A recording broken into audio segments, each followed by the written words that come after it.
ขอเรียนท่าน ปรีเอกชัยสมพรพรหมวิหารประธานสภาแห่งชาติที่เคารพนับถืออย่างสูงประธาน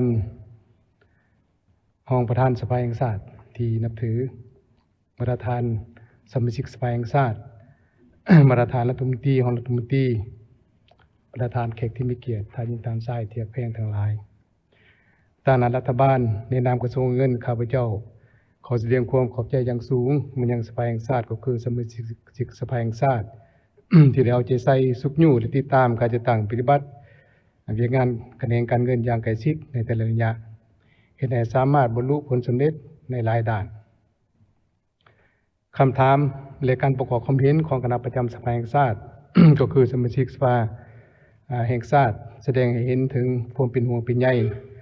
ต่อการจัดตั้งปฏิบัติเวียกงานแผนพัฒนาเศรษฐกิจสังคมแห่งชาติและแผนงบประมาณแห่งรัฐรวมทั้งการยกระดับชีวิตการเป็นอยู่ของประชาชนบรรดาเผ่าเนื่องจากเวลาจำกัดข้าพเจ้าขอชี้แจงคำถามแบบสังรวมประกอบมี6คำถามตามแจ้งการของคณะเลขาธิการสภาแห่งชาติฉบับเด็กที่425 ลงวันที่11 พฤศจิกายน 2019 ดังรายละเอียดรูปนี้คำถามที่1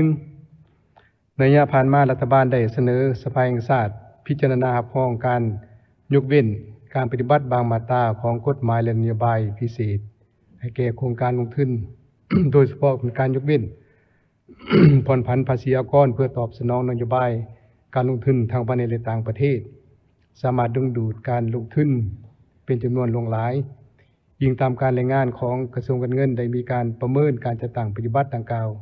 เฮ็ดให้รัฐบาลสูญเสียรายรับงบประมาณอย่างหลายการประเมินดังกล่าวมีความชัดเจนขนาดใดเห็นควรสืบต่อจัดตั้งปฏิบัติการยกเว้นและผ่อนผันภาษีหรือบ่คำชี้แจง ในระยะผ่านมานี่รัฐบาลได้สุ่มใส่การดึงดูดการลงทุนเพื่อสุขอยู่และประกอบส่วนของในการพัฒนาเศรษฐกิจสังคมแห่งชาติ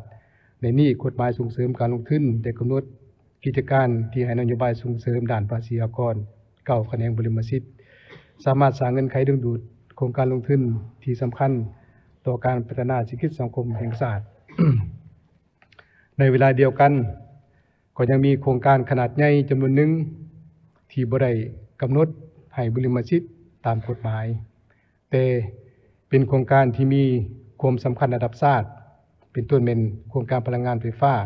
โครงการพัฒนาพื้นฐานโครงล่างและอื่นๆจากสภาพดังกล่าวได้ส่งผลกระทบต่อกับผลศักดิ์สิทธิ์ของกฎหมายและนิติกรรมแต่กฎหมายทั้งเหตุให้รัฐสูญเสียรายรับงบประมาณจากการให้นโยบายดังกล่าว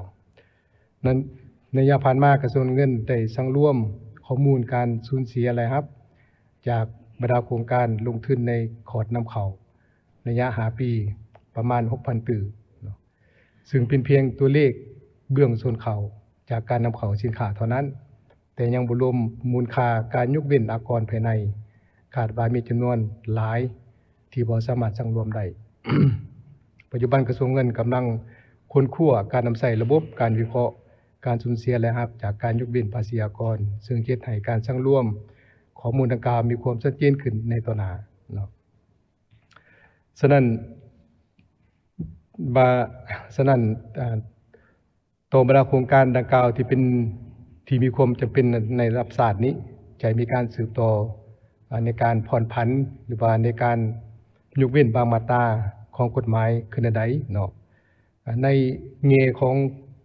การสุขอยู่ในการพัฒนาเศรษฐกิจสังคมแห่งชาติแล้วก็เห็นว่าคันถ้าว่าเป็นโครงการที่เป็นระดับชาติ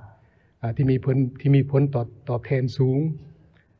ก็คิดว่าจะต้องได้ยังสืบต่อเลยในการค้นคว้าแต่ว่าให้เป็นแต่ละกรณีไปเนาะอันนี้ฉะนั้นข้าพเจ้าคิดว่าตัวนี้ยังจะต้องได้มีการสืบต่อแต่ว่าเพื่อรับประกันเหตุใดให้มัน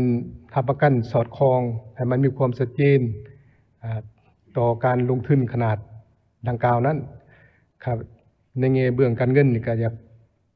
เพื่อแลกเปลี่ยนในกองประชุมก็เป็นว่าอันที่1นี่มันต้องได้เสนอการสร้างตั้งคณะกรรมการระดับชาตินี่แหละเพื่อค้นคว้ากำหนดหลักการมาตรฐานของการให้นโยบายต่างๆนี่รวมทั้งภาษีอากรที่เป็นเอกภาพในแต่ละคะแนนการอย่างละเอียดโดยเฉพาะในโครงการขนาดใหญ่ ในการพลังงานโครงการพัฒนาพื้นฐานของรางและอื่นๆเนาะที่สองนี้ เบิกส่งเงินนี่จะต้องได้เข้าร่วมเต็มที่และกับคะแนนการเกี่ยวข้องในการค้นคว้าและประเมินบทวิภาคเศรษฐกิจเทคนิคและการเงินของโครงการและกำหนดพันธะภาษีอากรในสัญญาสัมปทานให้มีความชัดเจนกว่าเก่าเนาะอันที่3นี่ก็เป็นเรื่องสภาแห่งชาติก็ต้องได้เป็นเจ้าการได้ติดตามสุกยู่และประเมินคืนเกี่ยวกับการออกมติของคณะประจำสภาแห่งชาติในระยะผ่านมาพร้อมทั้งเป็นเจ้าการ ส่วนรัฐบาลและเกี่ยวกับการเสนอบ่อยไปตามกฎหมายหรือแนวกฎหมายเนาะเพื่อหลีกเลี่ยงบ่อยมีการปฏิบัตินโยบายดังกล่าวนี้ตื่นอีกเนาะอันนี้เป็นบาง บางจุดเนาะบางจุดที่ว่าเป็นมาตรการในตัวหน้าเพื่อเป็นการเลขเปลี่ยนต่อกองประชุมในครั้งนี้เลยบัดนี้อันที่2คำถามที่2นี้การเพิ่มดัชนีเงินเดือนเงินนโยบายของพนักงานราชการเริ่มแต่ปี2026เป็นต้นไปจะจัดตั้งปฏิบัติขึ้นใดโดยเฉพาะแรงรับที่จะมารองรับการจัดตั้งปฏิบัตินโยบายดังกล่าวมีน้อยหลายปานใดผลที่ตามมาคือราคาสินค้าจะเพิ่มขึ้นรัฐบาลจะมีมาตรการควบคุมราคาสินค้าขึ้นใดข้อชี้แจงดังนี้เนาะคือพอพูดนำกันแล้วว่าเนาะเศรษฐกิจมาภาคของพวกเฮานี่ก็ยังมีความบอบบางโดยเฉพาะปัญหาต่างเงินเฟ้อและอัตราแลกเปลี่ยนซึ่งได้ส่งผลกระทบเฮ็ดให้ราคาสินค้าและค่าครองชีพเนี่ยเพิ่มสูงขึ้นเนาะและเฮ็ดให้การดำรงชีวิตการเป็นอยู่โดยเฉพาะแม่นพนักงานราชการทหารตำรวจและประชาชนได้รับผลกระทบจากสภาพดังกล่าวนี้รัฐบาลก็ได้มีความพยายามสูงและในการแก้ไขปัญหาที่เข็งฮ้อน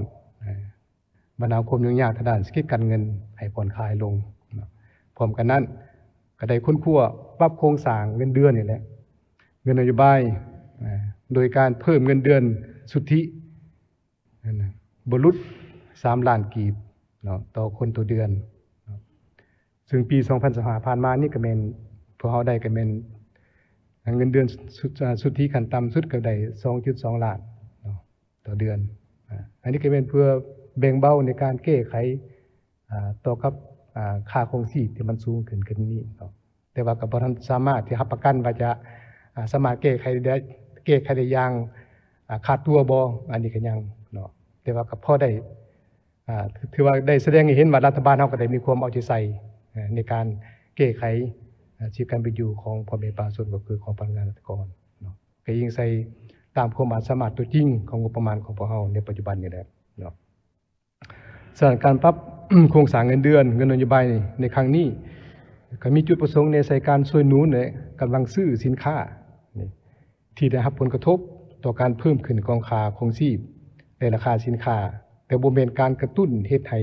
เพิ่มความต้องการสวมใส่สินค้าอุปโภคเนาะ ทางบริโภคที่อาจจะสร้างความกดดันเฮ็ดให้มีสภาพอัตราเงินเฟ้อเพิ่มสูงขึ้นในระยะต่อหน้าเนาะพร้อมกันนั้นก็เป็นการแก้ไขด้านสวัสดิการให้แก่พนักงานราชการในสภาพที่พวกเขาเผชิญกับปัญหาเงินเฟ้อและการอ่อนค่าของเงินกีบภายการค้นคว้าพวกเขาสามารถจัดสรรงบประมาณเพิ่มเข้าในภาคเงินเดือนเงินนโยบาย 11,000 ตื้อซึ่งการเพิ่มขึ้นดังกล่าวได้มาจากการเพิ่มรายรับภายในโดยการขยายฐานอากรมูลค่าเพิ่ม การปรับอัตราอากรสมไส้ขยายฐานอากรใหม่เป็นต้นแม่นอากรสิ่งแวดล้อมอากรที่ดินหรืออื่นๆซึ่งเป็นรายรับที่มั่นคงและมีความสามารถในการเพิ่มในการเก็บเพิ่มขึ้นในแต่ละปีเป็นเคียงคู่กับการปฏิบัติมาตรการอัดการหัวไหลด้านรายรับงบประมาณที่ทิศพันกับการหันไปทันสมัยเพื่อรับประกัน เพื่อรับประกันหมากผลการจะตั้งปฏิบัตินโยบายดังกล่าวควรเอาใจใส่บางด้านดังนี้เนาะคะแนนการที่เกี่ยวข้องโดยเฉพาะกระทรวงอุตสาหกรรมในการค้าต้องได้เป็นเจ้าการในการกวดกาและคุ้มครองราคาสินค้าสินแบงอาหารที่จำเป็นนี่แหละ2นี่ต้องเอาใจใส่เผยแพร่ข้อมูลข่าวสารให้สังคมเข้าใจต่อความจำเป็นสาเหตุในการปรับขึ้นเงินเดือนเงินนโยบายเพื่อบ่ให้บรรดาผู้ประกอบการพ่อค้าแม่ค้าสวยใส่โอกาสขึ้นราคาสินค้า3เป็นส่งเสริมการผลิตภายในให้เข้มแข็งขึ้นสามารถตอบสนองตลาดภายในให้หลายขึ้นพร้อมทั้งปรับปรุงข้อยุ่งยากต่างๆ ในการดำเนินธุรกิจโดยเฉพาะเป็นปัญหาต้นทุนเนาะอันนี้เป็น ตอบคำถามตัวที่2ที่ข้าพเจ้าจะได้ชี้แจงไปนั้นเป็นคำถามที่3ในปี2026สปปลาวจะหลุดพ้นออกจากประเทศด้อยพัฒนาซึ่งการช่วยเหลือจากต่างประเทศจะลดลงมาตรการรองรับขึ้นใดโดยเฉพาะการเฮ็ดให้รายรับภูมิรายจ่ายขอชี้แจงต่อกับปัญหาดังกล่าวนี้กระทรวงเงินได้ค้นคว้าสร้างขอบแผนงบประมาณในระยะ2026หา2030โดยซุ่มใส่การขยายฐานรายรับภายในและปรับโครงสร้างรายจ่ายให้สอดคล้องระหว่างรายจ่ายปกติและรายจ่ายลงทุนโดยเฉพาะการจัดสรรงบประมาณให้คะแนนบริมสิทธิ์ที่พันกับการพัฒนาทรัพยากรมนุษย์และการแก้ไขความทุกข์ยากให้หลายขึ้นฉะนั้นระยะปี2026หาปี2030จะสู่ส้นเพิ่มการเก็บรายรับภายในให้บรรลุอยู่ในระดับ20-51% ของ GDP เพื่อบรรลุคาดหมายดังกล่าวกระทรวงเงินจะซุ่มใส่จัดตั้งปฏิบัติมาตรการการเงินดังนี้1เป็นด้านนิติกรรมเนาะจะซุ่มใส่สร้างและปรับปรุงบางนิติกรรมเพื่อเป็นเงื่อนไขในการขยายฐานรายรับและรายจ่ายเป็นต้นกฎหมายอากรสิ่งแวดล้อมรัฐบัญญัติว่าด้วยอากรซุ่มใส่รัฐบัญญัติว่าด้วยการรายการสินค้าและอัตราภาษีเข้าออกรัฐบัญญัติว่าด้วยค่าทรัพยากรธรรมชาติกฎหมายว่าด้วยงบประมาณและอื่นๆ2เวียกงานคุ้มครองศึกษากรเนาะจะซุ่มใส่ขยายฐานอากรใหม่เป็นต้นในการค้าทางดิจิทัลเนาะอากรสิ่งแวดล้อมธุรกิจประกันภัยและการซื้อขายวัตถุมีค่าและอื่นๆสืบต่อหันหน่วยวิสาหกิจเข้าในระบบเอาความมูลค่าเพิ่มปรับขึ้นอัตราการซุ่มใส่ในบางรายการสินค้าอัตราภาษีเข้าออกอัตราค่าทรัพยากรธรรมชาติค่าธรรมเนียมและค่าบริการวิชาการและอื่นๆ3เป็นเวียกงานของภาษีเนาะจะเข้มงวดปฏิบัติมาตรการคุ้มครองสินค้าที่คุ้มครองและโดยออกนิติกรรมเกี่ยวกับการกำหนดด่านนำเข้าและกำหนดเส้นทางการเคลื่อนย้ายสินค้าประเภทน้ำมันเชื้อไฟออกระเบียบการกำหนดด่านนำเข้าสินค้าประเภทยานพาหนะผ่านด่านสากลที่มีฐานบกพร้อมนั้นออกระเบียบการกำหนดด่านนำเข้าสินค้าฟุ่มเฟือย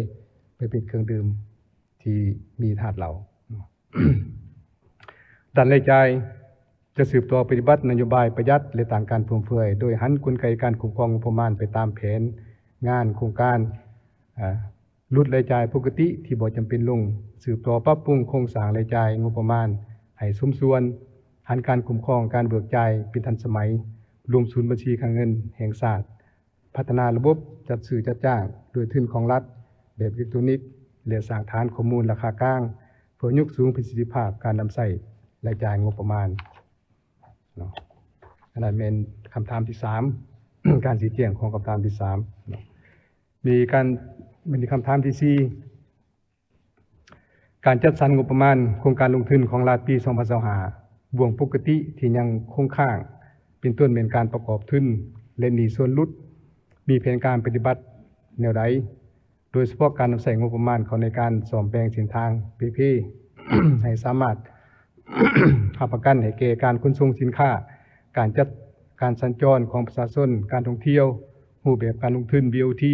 จะสามารถปฏิบัติได้ขึ้นใดคำชี้แจง 1. การประกอบทุนเนาะสำหรับการประกอบทุน800ตื้อกีบที่นอนในแผนลงทุนปี2025ให้3ธนาคารคือก็ได้สำหรับธนาคารพัฒนาลาวแบบ246ตื้อกีบเนาะและธนาคารการค้าต่างประเทศ404ตื้อกีบส่วนธนาคารส่งเสริมกิจกรรมเป็น150ตื้อกีบและกำลังดำเนินการให้สำเร็จภายในปีนี้2การแก้ไขหนี้สินในรูปแบบมีส่วนลดเนาะจุดประสงค์ของการแก้ไขหนี้สินในรูปแบบมีส่วนลด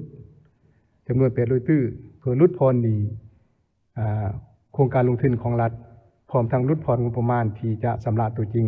หมายความว่ารัฐบาลจะได้ส่วนลดเพิ่มเติมอย่างน้อย 25% ของมูลค่าที่ถูกแก้ไขสร้างสภาพคล่องทางด้านการเงินให้ผู้ประกอบการมีทุนทอนสืบต่อพัฒนาโครงการลงทุนของรัฐและกิจการอื่นๆทางสามารถเก็บและรับของงบประมาณได้จากพัฒนากรโดยบริษัทต้องมีเงื่อนไขดังนี้ 1. เป็นโครงการนนในแผนการลงทุนของรัฐที่สภาแห่งชาติหรือสภาประชาชนขันแขวงหับห้อง 2. โครงการปฏิบัติเบียกสำเร็จร้อยหรือโครงการได้ยกเลิกสัญญาโครงการแต่ปี2004ขึ้นหลังและ 3. ต้องมีการยั่งยืนและเสนอจากเจ้าของโครงการรายละเอียดมีข้อตกลงของนายกรัฐมนตรีฉบับเลขที่122/นยลงวันที่2ตุลาคม2565และแจ้งการของกระทรวงการเงินฉบับเลขที่3663ลงวันที่20ตุลาคม2025สำหรับการนำใช้งบประมาณเข้าในการซ่อมแปลงเส้นทาง PPP กระทรวงเงินก็ได้ขึ้นแผนในบ่วงของเส้นทางโครงการฟื้นฟูภัยพิบัติในแต่ละปีส่วนการจะตั้งปฏิบัติเสนอส่วนการจะตั้งปฏิบัติเสนอคะแนนการเกี่ยวของมีคำเมนตื้มรวมทั้งโครงการ BOT เนาะอันนี้เป็นการชี้แจงต่อกับคำถามที่ 4 เป็นอีกคำถามที่ 5 การสร้างแผนการลงทุนของรัฐปี2026และเงินเกินแผนปี2025มีความคืบหน้าขึ้นอันใดเพื่อให้ทวงทันเสนอพิจารณาหับห้องในกองประชุมสภาแห่งชาติเทื่อที่10นี้และให้สามารถจะตั้งปฏิบัติเริ่มแต่วันที่1มังกร2026เป็นต้นไปขอชี้แจงนี้ครับอันที่1การสร้างแผนการลงทุนของรัฐปี2026นี้เพื่อจะตั้งปฏิบัติมติฉบับเลขที่187สปสลงวันที่3กรกฎาคม2025นายกรัฐมนตรีก็ได้ออกคำสั่งเอาโดยการสร้างแผนพัฒนาเศรษฐกิจสังคมแห่งชาติและแผนงบประมาณแห่งรัฐฉบับเลขที่17/นยลงวันที่10กรกฎาคม2025กระทรวงการเงินก็ได้ออกคำแนะนำเกี่ยวกับการสรุปแผนพัฒนาเศรษฐกิจสังคมปี2025และทิศทาง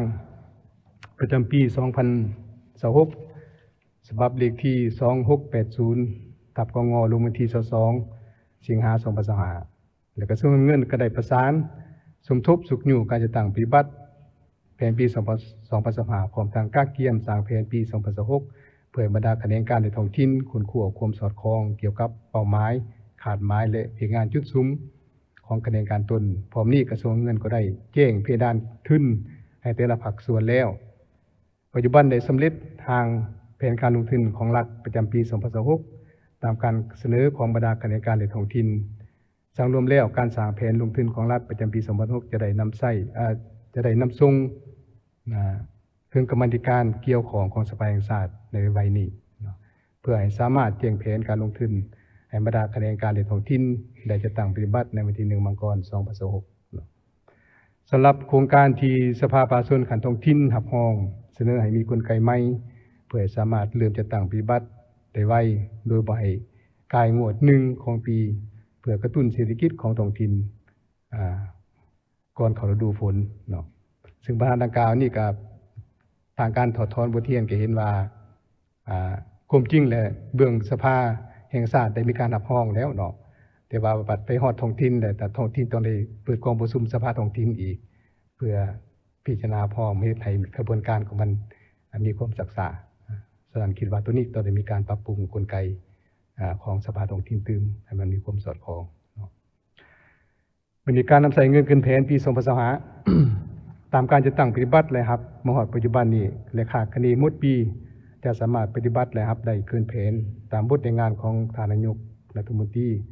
จึงได้ค้นคว้ากลไกการแบ่งเลยครับเกินแผนตามที่ได้ปฏิบัติผ่านมาตามสัดส่วนศูนย์กลาง50และท้องถิ่น50เนื่องจากว่าศูนย์กลางยังมีความจำเป็นจะซุ่มใส่นำใส่เข้าในเวียกงานบริมชิตของรัฐบาลเป็นต้น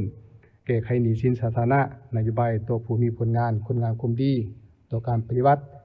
เนาะในเรื่องงานจุดสุมของแขนงศึกษาสาธารณะและพัฒนาชนบทและอื่นคำถามที่6เพื่อรับประกันแรงทุนเพื่อการพัฒนาในการจัดตั้งปฏิบัติแผนพัฒนาเศรษฐกิจสังคมแห่งชาติในปี2026นี้ให้บรรลุตามเป้าหมายรัฐบาลจะมีการระดมแรงทุนขึ้นใดโดยเฉพาะการส่งเสริมการลงทุนเอกชนภายในและต่างประเทศทุนช่วยเหลือทางการเพื่อการพัฒนาการประกอบทุนจากสังคมจะมีมาตรการใดเขาชี้แจงในนี้เนาะเพื่อบรรลุอัตราการเติบโตรวมยอดผลิตภัณฑ์ภายใน GDP ให้ได้เฉลี่ย5.5% ขึ้นไปในแผน5ปีครั้งที่10ไม่มีความต้องการลงทุนทั้งหมดเท่ากับ 584,000ตื้อกีบเท่ากับ2.24% ของ GDP ซึ่งถือเป็นขาดไม้สู่ส้น พอสมควรและเนื่องจากว่าภายหลังสปลาวหลุดพ้นออกจากสนภาพโดยพัฒนาแม้นจะเฮ็ดให้การช่วยเหลือทางการนี่เพื่อการพัฒนาก็ลดลงและฉะนั้นพวกเราจะต้องได้สุกอยู่การลงทุนจากงบประมาณภายในนี้และการลงทุนภาคเอกชนให้เพิ่มขึ้นเพื่อทดแทนการลงทุนจากการช่วยเหลือทางการเพื่อการพัฒนาในปี2016นี่มีต้องการทุนประมาณ 92,250 ตื้อกีบในนี้การลงทุนจากงบประมาณนี้ประมาณ 10% ในการลงทุนจาก ODA ประมาณ 15% ในการลงทุน FDI ประมาณ 68% ในการลงทุนอื่นประมาณ 7% ของการลงทุนทั้งหมดแล้วเพิ่มมูลค่าหมายดังกล่าวนี้จะได้ซุ่มใส่บางมาตรการดังนี้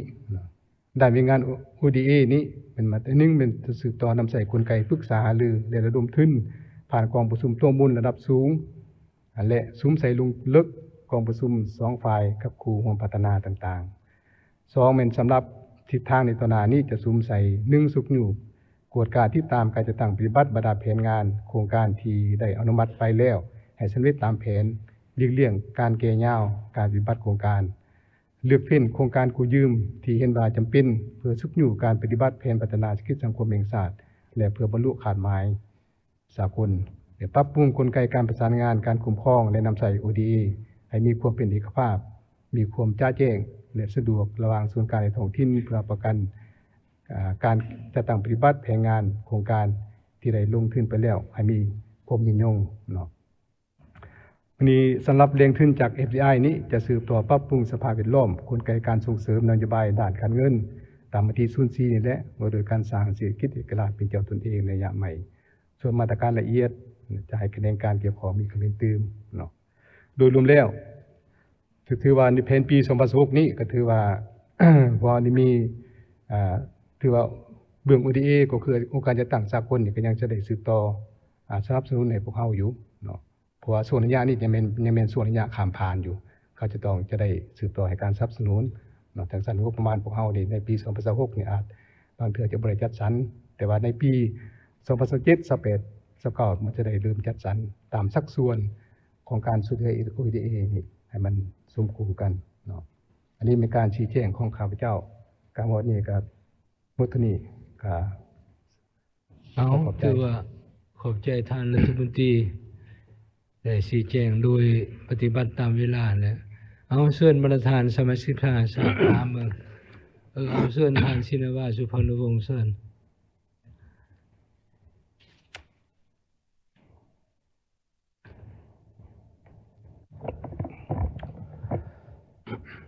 ขอบใจท่านประธานเรียนท่านประธานเรียนที่ประชุมบรรดาเพื่อนสสสที่เคารพและนับถือท่านรัฐมนตรีข้าพเจ้ามีความถามสั้นๆต่อท่านรัฐมนตรีการเงินของสปป.ลาวข้าพเจ้าก่อนอื่นขอสมเสยผลงานของ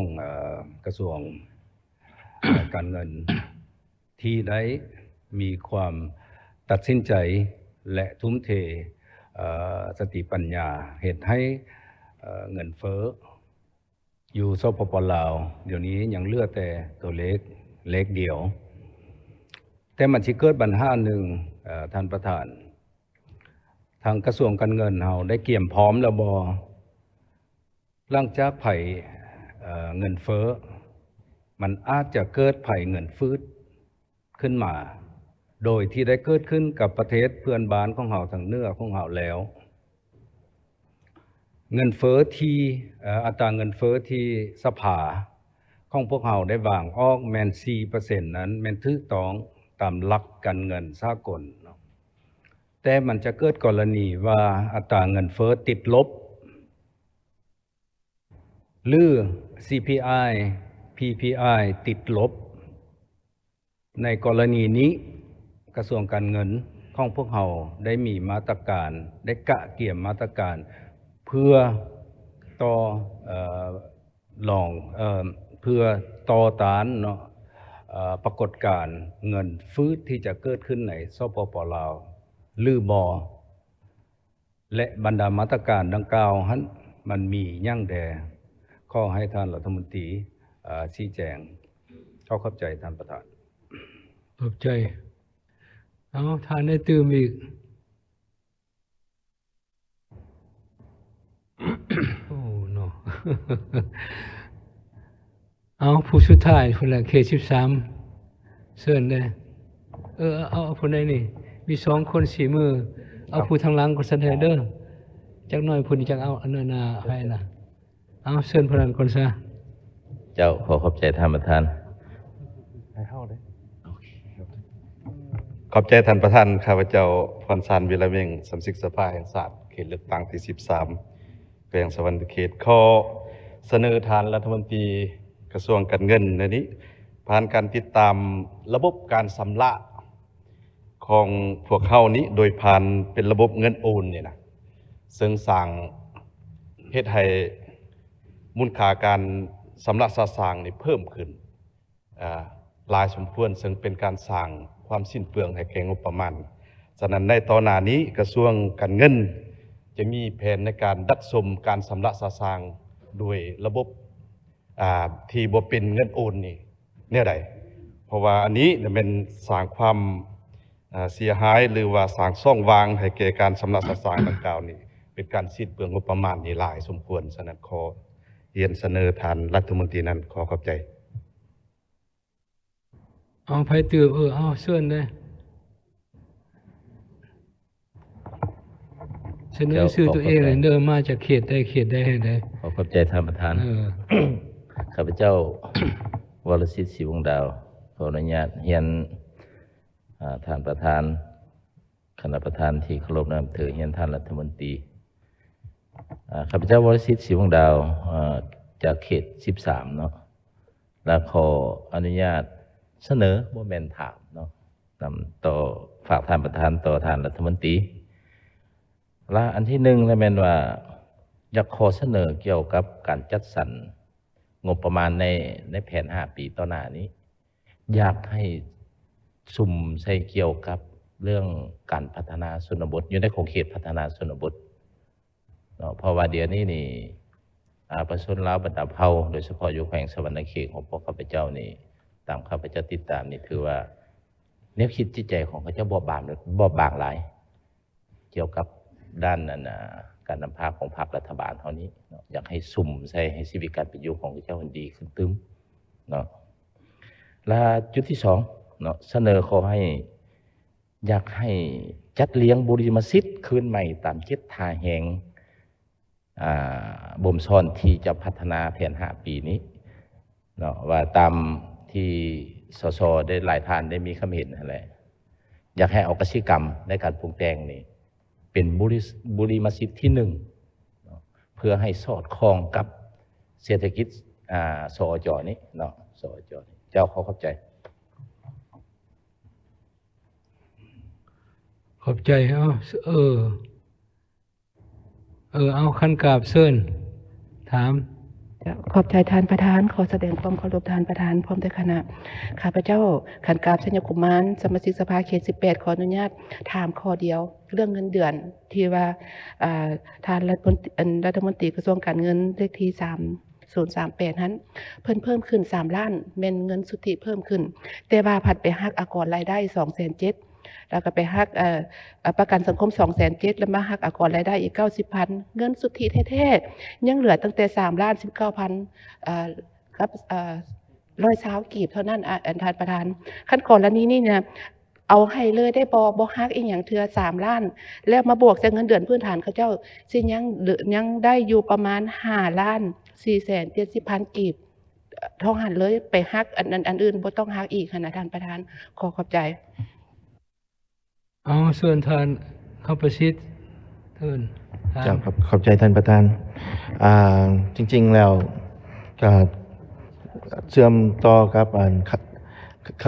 ขอรายงานตัวของคำว่าสิทธิเทพวังชาสมาชิกสภาจากเขตที่16ขออนุญาตเว้าถึงเรื่องเงินเดือนที่รัฐบาลกำลังจะเพิ่มเงินเดือนหันเนาะได้ยินว่าจังซั่นแต่บ่ฮู้เพิ่มเมื่อใดข้าพเจ้ามีความเป็นห่วงแนวนี้เนาะการที่จะเพิ่มเงินเดือนขึ้นนี่นะก็เป็นการดีต่อประชาชนน่ะเนาะเพราะชีวิตการเป็นอยู่มันก็ ก็ขาดเคินแท้ๆมันก็จำเป็นแต่ว่าอยากให้รัฐบาลคำนึงถึงเรื่องว่าเวลาเฮาเพิ่มนะมันเพิ่มขนาดจังไดเนาะเป็นเทื่อละหน่อยบ่เพราะว่าเฮาต้องคำนึงถึงเรื่องเกี่ยวกับการเสบียงอาหารของเฮามันได้เพิ่มตามบ่เพราะบทรายงานนี่ก็เสบียงอาหารเฮานี่มันเพิ่มจำนวนเพิ่มในเวียกงานของกสิกรรมนี้ แต่ว่าคันเสบียงอาหารมันเพิ่มแล้วมันสิมีเพิ่มซ้ำนี่แหละมันสิมีผลกระทบบ่เวลาเฮาเพิ่มเงินเดือนแล้วสินค้ามันต้องดีดตัวขึ้นแน่นอนเนาะตัวนี้แม่นข้าพเจ้าเป็นห่วงฉะนั้นอยากให้รัฐบาลได้ถามรัฐบาลว่าได้มีการกะเกี่ยมแล้วบ่ว่าพวกเขาต้องเฮ็ดนโยบายควบคู่บ่ในการส่งเสริมการผลิตภายในหันแล้วก็เป็นผลิตภัณฑ์ที่เบียกกสิกรรมหันภายในหันเป็นหลักเนาะจึงบ่เฮ็ดให้ราคาสินค้ามันจะดีดโตไปเคียงคู่กันขอบใจ ครับเป็นในบ่มีเลยเนาะสมาร์ทเด้อนะมันบ่ขึ้นนี่เลยไฟนี่เฮ้ยบ่เข้าเบิ่งนี่เฮ้ยเอาเชิญท่านนางวลีเดชพงศ์มีความเห็น เจ้า เลย ขอบใจท่านประธานข้าพเจ้าวารีเวชพงศ์สมาชิกสภาเขต 1 นครหลวงกับบ่แม่นลักษณะคำถามเนาะแต่ว่าเป็นข้อเสนอ ตัวที่1แม่นข้าพเจ้าฮู้ว่าท่านรัฐมนตรีนี่เป็นคนเฮ็ดเวียกจริงจังอยากแก้ปัญหาและเป็นแฮงยุบ2กระทรวงใส่กันนี่ถือว่าเป็นซูเปอร์มินิสเตอร์แหละจึงค่อยสิสามารถแก้ปัญหาได้ซึ่งว่าผ่านมากับผลงานถือว่าต้องขอบใจและก็ชมเชยที่ท่านได้เฮ็ดได้ดีเนาะและตัวหนึ่งที่ข้าพเจ้าอยากสนับสนุนคำอธิบายตอบคำถามเมื่อกี้นี้ของท่านรัฐมนตรี อันนั้น ว่า คือน้ำเบิ่งอยู่ไม่เฮาแล้วมันเปิดบ่ได้ ขอให้สภาแห่งชาติ เมื่อกี้เปิดได้เลยเปิดบ่ได้ ต้องเป็นเจ้าการ เบิ่งเป็นยังน้อย ช่วยรัฐบาลในการปฏิบัติกฎหมายที่บ่ให้อนุมัติการยกเว้นต่างๆ ตัวนี้ก็แม่นสภาเฮาก็ต้องได้ช่วยเพิ่นเนาะเพราะว่าบางอันหั้นนะถ้าว่าเสนอมาแล้วในคณะรัฐมนตรีก็บ่แม่นทั้งหมดเด้เนาะพวกเพิ่นก็ถือว่าเป็นการคุ้มครองในลักษณะวิชาการก็อยากให้สภานี่ซัพพอร์ตหรือว่าสนับสนุนเนาะอันนี้แม่นครับเจ้าเห็นดีแล้วก็ขอสนับสนุนในแง่ของความคิดนี้ว่าสภาเองก็ต้องเป็นเจ้าการช่วยว่าบ่แม่นว่ายื่นอีหยังมาก็อนุมัติให้เบิดหั้นนะอย่างน้อยก็อิงใส่กฎหมายแต่ว่าโครงการจำเป็นก็บ่ว่าซะอันนี้ก็แม่นให้มันมีน้อยที่สุดเนาะตัวที่2แม่นอยากเสนอท่านรัฐมนตรีว่าเมื่อกี้นี้ท่านก็ได้อธิบายว่ากฎหมายส่งเสริมการลงทุนเฮาได้ปรับแล้วเนาะฉะนั้นนิติกรรมรุมกฎหมายนี่อยากขอให้ออกมาไวๆเนื่องจากว่าหยังมันก็สิเป็นการสร้างความเชื่อมั่นให้แก่นักลงทุนและโดยเฉพาะแม่นการเอาวิชาการเก่งๆเข้ามาพวกเขาขาดอย่างแห้งหลายเนาะอันนี้มันขอเสนอให้เล็งเวลาในการออกนิติกรรมรุมกฎหมายเพื่อดึงดูดการลงทุนและสร้างความเชื่อมั่นให้นักลงทุนเจ้าขอขอบใจท่านประธาน เอาขอบใจเนาะเอาต่อไปเอาอีกผู้หนึงซะเพราะว่าเวลาก็หมดแล้ว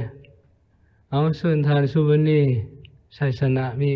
คำถามเติมผู้สุดท้ายซะ ขอเรียนท่านประธานท่านรัฐมนตรีที่เคารพนับถือข้าพเจ้ามีคำถามเดียว คำถามมีอยู่ว่าเป็นหยัง ปี 2026 นี้รัฐบาลจึงสร้างแผนงบประมาณเกินดุลในขณะที่ความหมายว่าเกินดุลหมายความว่ารายรับเหลือรายจ่ายสั้นๆรายรับสูงกว่ารายจ่าย ในที่นี้ปี 2025 นี่พวกเขาขาดดุลอยู่ประมาณ 10,200 กว่าตื้อที่จะเสนอรัฐแก้ต่อสภารวมอยู่3จุดกว่าเปอร์เซ็นต์ต่อ GDP ขาดดุล 12,000 กว่า10,000 กว่าตื้อแล้วมาฮอดปี 2026 ปึ๊บพวกเขาจากขาดดุลเพียง33 กว่าเปอร์เซ็นต์นั้นมาเป็นเกินดุล 0.5-13% ฉะนั้นปัญหานี้นี่มันอาจจะตัวจริงหรือบ่พระเจ้าอยากถามมาในนั้นแหละเพราะว่ามันมีความจำเป็นต้องได้จ่ายหลายอย่างกันเจือนบ่หรือว่าวัฒนธรรมสังคมหรือว่าปัญหาอื่นๆสำหรับหนี้สินต่างๆคันเฮาเฮ็ดแนวนี้มันอาจจะมีผลต่อการเชื่อถือของการช่วยเหลือของ ต่างประเทศองค์การสากลหรือระดมทุนโตดีเพราะว่าเฮาเกินแล้วเด้สมมุติว่าในนั้นนะถ้าจะมีการดัดแก้ในท้ายปีจะเป็นการดีควรจะมีการดัดแก้เพิ่มบ่แม่นดัดแก้ลดจะงามกว่าครับเจ้าคิดว่าในนั้นอาจจะให้สร้างงบประมาณสมดุลรับเท่ากับจ่ายหรืออาจจะขาดดุลเล็กน้อยจะเป็นตัวเลขที่เหมาะสมกว่าบ่คำถามมีนั่นน่ะขอบใจท่านประธาน เอาขอบใจเนาะเอาต่อไปขอเชิญท่านรัฐมนตรีกระทรวงการเงินใส่เวลาประมาณ5 นาทีตามระเบียบเป็นได้เอาบ่รู้สิตอบอันใดตอบได้ก็ตอบอันใดตอบบ่ทันได้ก็ขอส่งเป็นอักษรให้กองประชุมก็ได้เอาเชิญอันนี้ด่วนก็ตอบก่อน ก่อนอื่นขอ ขอแสดงความขอบใจได้ต่อบรรดาคำถามต่างๆเรื่องนี้ก็เป็นประโยชน์ที่แก่ เรื่องการเงินพวกเราจะได้สืบต่อไปคนขั้วจะตั้งปฏิบัตินั่นแหละมีตัวคำถามที่1นี้เนาะว่ามันสิบ่กลับมาเป็นเงินฝืดบ่นี่เนาะอันนี้ตั้งคำถามก็เป็นคำถามที่ดีแหละแต่ว่าสุดระยะนี้พวกเฮานี่ยังต้องการเพื่อที่ได้ให้อัตราเงินเฟ้อมันลดลงอันนี้เป็นความจำเป็นคิดว่าในระยะ5 ปีนี่มันยังจำเป็นอยู่ต้องการเพื่อมีทุน เพื่อให้ได้ให้อัตราเงินเฟ้อมันลดลงยืนในคันซิเลียแล้วแม่อยู่เฮาลดผ่านมาคันซิเลียแล้วใน5 ปีมันยังสูงอยู่ 17% นี่ยังเป็น2ตัวเลขอยู่พอหมายก็พอไม่ต้องเป็นให้อยู่ในระดับตัวเลขเดียวเห็นนะแต่ว่าคาดคะเนว่ามันจะเป็นเงินฝืดหรือบ่เนาะตัวนี้นี่พวกเราจะได้มีการติดตามอย่างใกล้ชิดเนาะและก็จะได้มีมาตรการละเอียดตื่นแต่ข้าพเจ้าก็บ่สามารถจะคาดคะเนไว้ก่อนว่าจะมีความเตรียมพร้อมขึ้นใดเนาะแต่ต่อเป้าหมายของรัฐบาลหลักเป็นว่าจะให้อัตราเงินเฟ้อที่ลดลงอีกรวมทั้งอัตราแลกเปลี่ยนรวมทั้งสร้างเงินกีบให้แข็งค่ามากขึ้นนี่นะอันนี้เป็นเป้าหมายหลักของพวกเราอยากตอบสั้นๆคือนั่นและต่อคำถามที่1คำถามที่2นี้เรื่องการชำระก็พวกเราก็เห็นอยู่ปัญหาของมันเนาะเพราะว่าแน่นอนแล้วมันเป็นซองบางของการสู่โอกาสของบุคคลนิติบุคคลนั่นแหละคันบ่แท้และพวกเราที่นี่ได้เรื่องการชำระสร้างโครงการนี้ก็พอจะได้ต้องได้มีการปฏิบัติตามกฎหมายเนาะกฎหมายว่าด้วยการลงทุนของรัฐนี่กฎหมายว่าด้วยงบประมาณในอย่างเข้มงวดนั่นแหละหมายว่ามันก็มีความชัดเจนและอยู่ในกฎหมายกำหนดโครงการได้บ่ให้เกินจักปีตอนในชำระให้หมดมันมีสูงสุดก็10 ปีดิต่อมาก็7 ปีละ5 ปีต่างๆอันนี้ต้องได้เฮ็ดต่อเฮานะและสิ่งตัวนี้แม่นว่าการคุ้มครองราคานี่เป็นปัจจัยที่สำคัญและพวกเฮาเบื้องคณะการเงินพวกเฮานี่กำลังซุ่มใส่ในการพัฒนาระบบจัดซื้อจัดจ้าง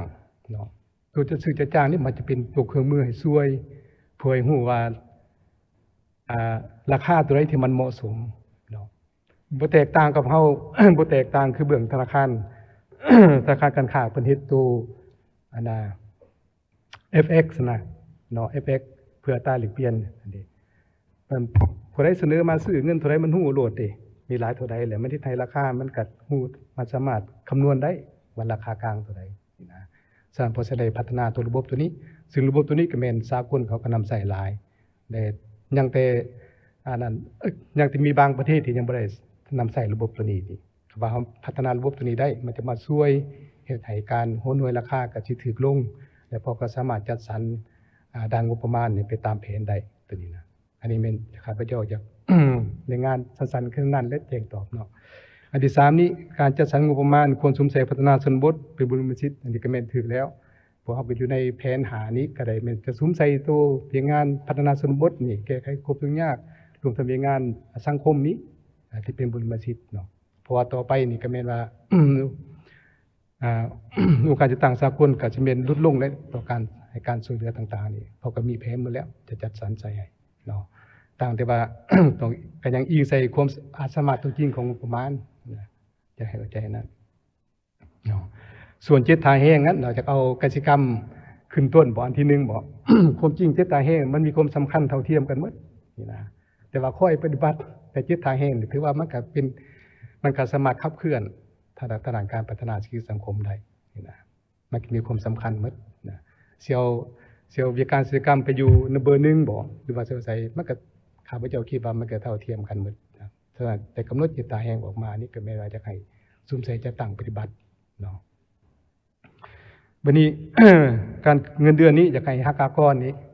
อันนี้เมื่อตอนได้ปฏิบัติตามกฎหมายแล้วนะกฎหมายมันก็กำหนดแจ้งแล้วนะก็สิไปยกเว้นไว้เสียอากรเงินเดือนนี่บ่ได้นะก็ต้องได้ปฏิบัติตามกฎหมายเนาะ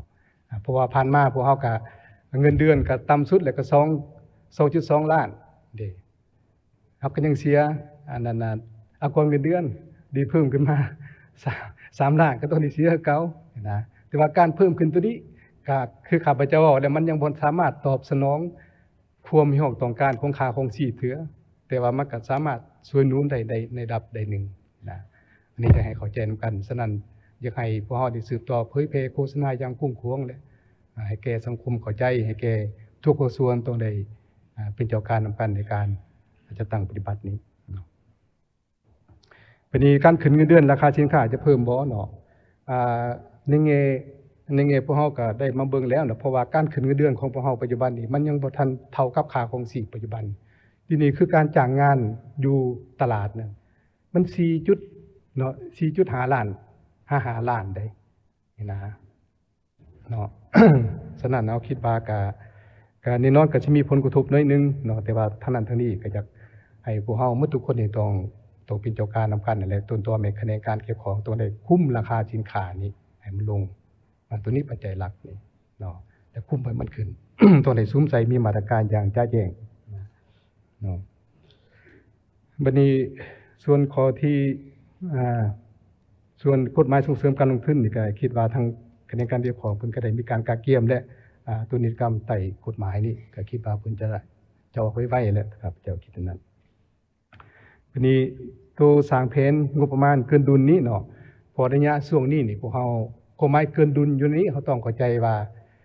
ไม่ว่าอันนั้นรายรับภายในให้กู้กับรายจ่ายภายในได้เด้เดี๋ยวนี้เฮาลืมแผนอยู่ว่ารายรับภายในซื่อได้นี่นะบ่หมายว่ารวมของรายรับทั้งหมดเขาว่ารวมนะทั้งหมดนี่มันจะมีเบื้อง ODA ได้เบื้องอีหยังได้ต่างๆเข้ามาการกู้ยืมได้อันนี้มันเป็นรายรับภายในซื่อๆให้คุมรายจ่ายภายในเพื่อมีหยังเพื่อมีเงินสะสมไว้เพื่อแก้ไขหนี้สินปัจจุบันนี่พอยังต้องหนี้สินเนาะเป็นต้นตอกำลังซุ่มใส่นะอันนี้จะต้องจะสร้างแผน5 ปีข้างหน้าก็ยังเป็นสืบต่อในการแก้ไขหนี้สินต้องเฮ็ดให้รายรับภายในต้องให้รายรับภายในนี่ต้องกลุ่มรายจ่ายภายในก่อนนี่เด้อันนี้เป็นเป้าหมายหลักของพวกเรานะฉะนั้นตัวเงินเกินแผนมาเนาะเงินรายได้ที่เกินมานี้เนาะก็นี่แหละเงินเกินแผนมาเพราะตอนนี้ดัดแก้เนาะจะต้องได้ดัดแก้คือจะน้อยแต่ขันต่อไปเวลาต่อไปก็จะมีการดัดแก้และตัวเงินเกินแผนรวมทั้งรายวิชาการนะครับและราคาต่างๆพอต้องเข้าใจว่าแล้ววิชาการและราคาต่างๆนี่บางปีมันก็ได้เกินแผนกับบางปีก็บ่ได้นี่เด้จึงบ่ได้ดัดแก้นะคำว่ามันปีนี้มันผัดเก็บได้หลายซะมันต้องได้ดัดแก้อิงใส่กฎหมายงบประมาณแห่งรัฐมันต้องได้มีการดัดแก้ดิอยู่ในมาตรา55ของแจ้งนะ เวลาก็ อัน บ่ นี้ ทั ข้าน พ ได้ เจ้าก็ ต้องปัญหาเขาตื่มเลยเนาะ อันนี้ข้าพเจ้าก็อยากรายงานชี้แจงไปโดยสังเขปแค่นั้นแหละเนื่องจากว่าเวลาจำกัดเนาะ เอาขอบใจหลาย ไป